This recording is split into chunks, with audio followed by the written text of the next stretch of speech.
And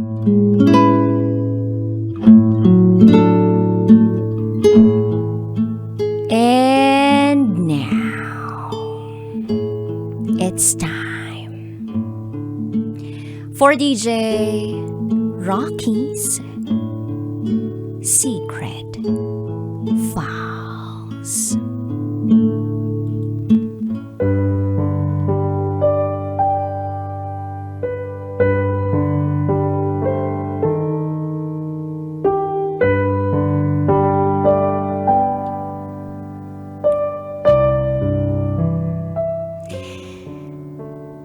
Hindi lang namin maipatingin sa doktor kasi wala kaming pera. Ni pambili ng gamot. Wala.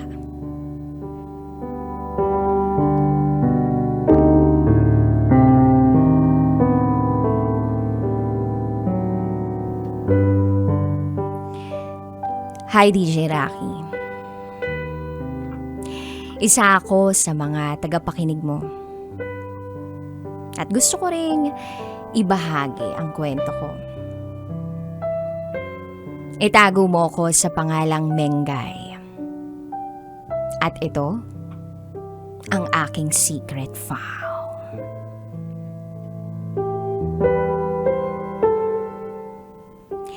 Back in 2019, nung nag-umpisa akong maglakad ng mga papeles ko papuntang Saudi. Opo, OFW ako sa gitnang silangan. Nakakakaba at nakakatakot, pero kailangang tibayan ng loob para sa anak at para sa pamilya ko. Yun din kasi yung gusto ni Mama, para daw kahit papaano, makaahon kami sa hirap. DJ Rocky, sobrang hirap ng buhay namin. Halos isang kahig, isang tuka lang kami. Kaya, nagdesisyon na rin talaga ako noon na mag-abroad na. Iniwan ko kay Mama yung 2 taon kong anak na lalaki. At kahit mahirap sa dibdib, tiniis ko. Naiwan ang anak ko kay Mama. Na kahit alam kong may nararamdamang iba si Mama, nakipagsapalaran pa rin ako. Yes, DJ Rocky, may ibang nararamdaman si Mama. Hindi lang namin maipatingin sa doktor kasi nga wala kaming pera. Di pambili ng gamot, wala. Minsan may mga araw na iniinda niya yung sakit ng katawan niya. Tas umiiyak siya sa gabi. Pag naririnig ko nga yun, tumatalikod na lang ako. Dahil magkatabi kami sa kama. Tapos umiiyak din ako. Ang sakit sa pakiramdam na wala kang magawa nang dahil wala kayong pera.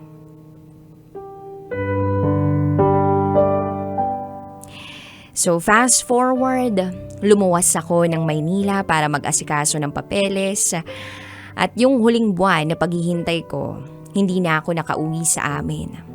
Tumawag na lang ako sa kuya ko the day before my flight. And good thing, kasi Mama ko ang nakasagot. Sinabi ko sa kanya na flight ko na bukas. Bigla siyang tumahimik sa kabilang linya. Tas maya-maya pa, narinig ko na lang na umiiyak na siya. Hanggang sa lumakas yung iyak niya. Pati na rin ako, naiyak na rin. Ang sabi sa akin ni Mama, magdasal lang daw ako palagi. At mag-iingat ako palagi.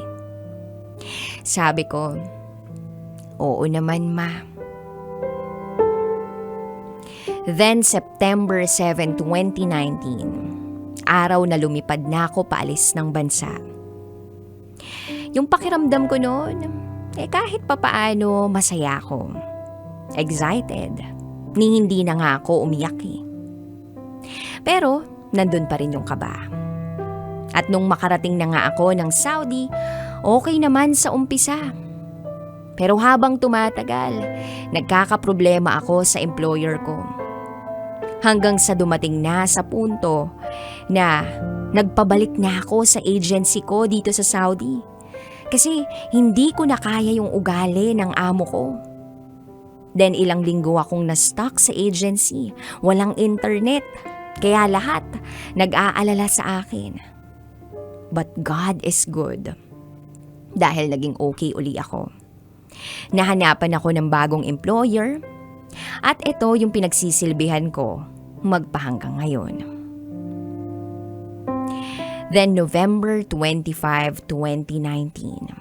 Third birthday ng anak ko. May konting handa para sa anak ko. Nag-video call kami. Kinausap ko yung anak ko. Kaya lang hindi ko nakausap si mama. Dahil pumasok daw sa loob ng bahay. Walang signal sa loob ng bahay kaya nasa labas ang kuya ko. Siya ang may-ari ng cellphone na tinawagan ko. Ang sabi ko pa noon, kakausapin ko si mama. Pero ang sabi ng kuya ko, nasa loob nga raw si mama. Huwag ko na raw istorbohin. Kaya sabi ko, hindi okay. Pero alam ko na may kakaiba sa araw na iyon. Ibang klase yung pakiramdam ko noon. Dahil kung alam ko lang na yun yung araw na huling makakausap at makikita ko si mama kahit sa video call lang, sana ipinilit ko na lang para masabi ko man lang na mahal ko siya.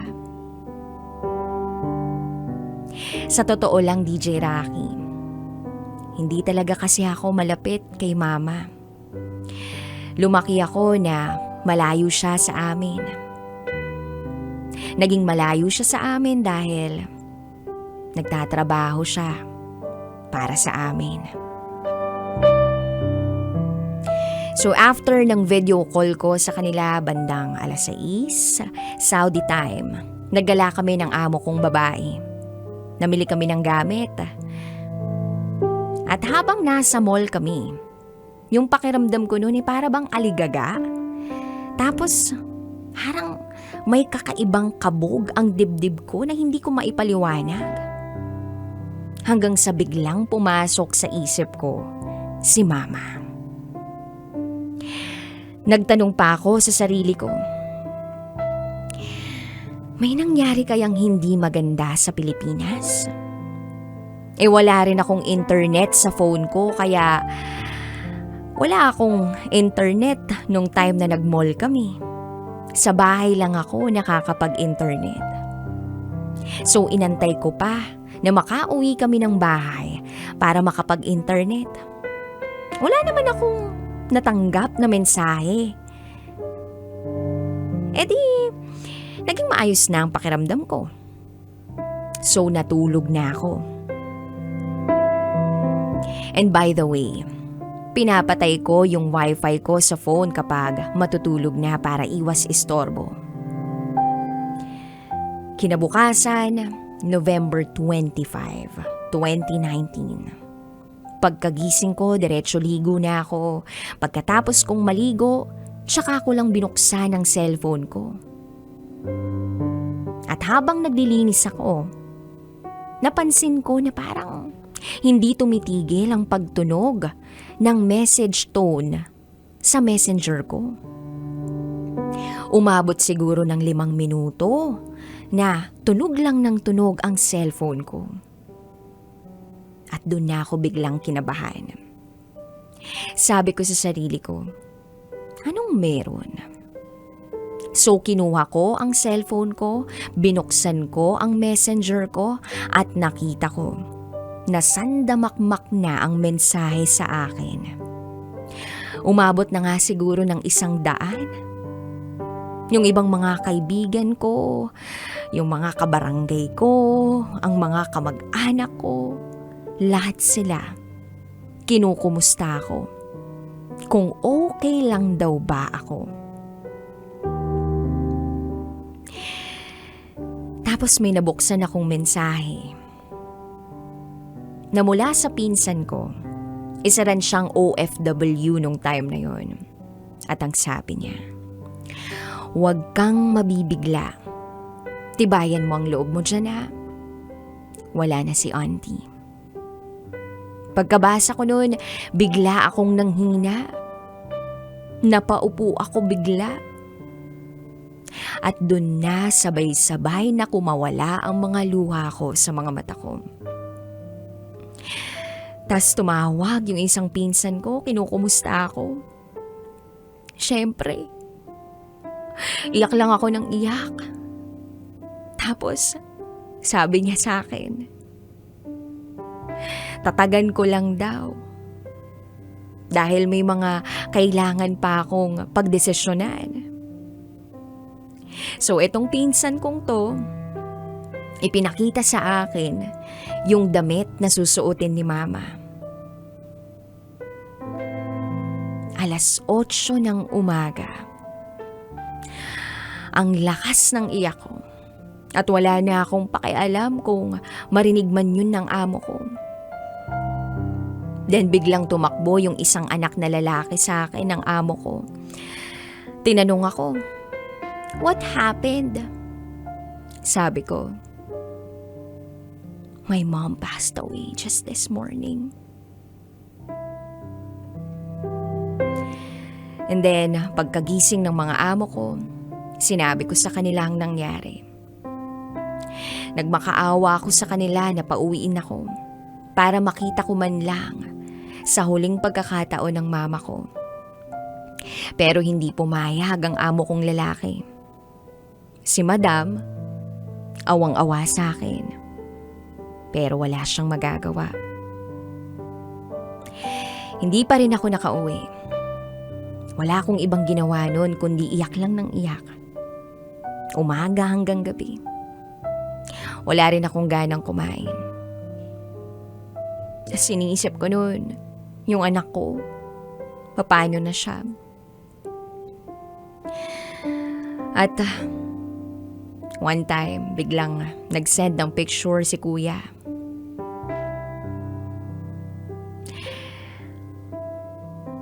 Yung anak ko, nakadungaw sa kabaong ni Mama. Yan yung picture na sinend sa akin ni Kuya. And every time nagigising sa umaga, sasabihin sa kuya ko, patingin kay nanay. Kasi miss ko na siya. Kaya lang, wala akong magagawa kasi nasa malayo ako eh. Habang nakaburol pa si Mama, biglang may paparating na bagyo na hindi namin nakalain. Super typhoon ang bagyong Tisoy. December, humagupit sa Samar. Ang kwento nila sa akin, nilipat daw nila si Mama sa bahay ng uncle ko kasi ang lakas na ng hangin at alon. Malapit kasi kami sa dagat. The next day after nung paglandfall ng bagyo, wala na. Wala na yung bahay namin, DJ Rocky. Simot lahat. Nang ibalita nila sa akin yun, at nag-send sila ng picture sa akin. Grabe yung sakit na naramdaman ko. Sabi ko, God, bakit kailangan mo iparanas sa akin to? Ni hindi pa nga ako nakaka-move on sa nangyari sa mama ko. Tapos eto naman. Eto naman yung mangyayari sa amin. Na-depress ako noon. Halos naisipan ko nang magpakamatay dito sa Saudi. One day, pumunta ako sa rooftop. Umupo ako sa pinakapader. Dumungaw ako sa baba. Humahagulgol ako noon. Hanggang sa pagpikit ko, bigla kong naisip ang anak ko. Kaya agad-agad akong bumaba. At doon na naman ako mas napahagulgol. Sobrang sakit na para bang tinutusok yung puso ko. DJ Rocky, kapag naaalala ko yung mga panahong yun, hindi ko mapigilang umiyak. Pero thankful pa rin ako kasi nalagpasan ko yung pagsubok ko ng mag-isa lang. Sa awa ng Diyos, unti-unti ko nang naipatatayo ang bahay namin. Nandito pa rin ako sa Saudi, and it's been 2 years or 3 years nung mawala si Mama. Pero lumalaban pa rin ako para sa anak ko. Sabi ko nga sa sarili ko, paano na kami ng anak ko? Kailangan ko lang magpakatatag dahil may anak akong naghihintay sa pag-uwi ko. And hopefully, makauwi na ako this year. Hanggang dito na lang po, DJ Rocky. Sana sa mga tagapakinig, meron kayong napulot na aral sa aking kwento. At sa lahat ng mga nanays out there, sa katulad kong nanay, Happy Mother's Day. Muli, ako si Mengay at ito ang aking secret file.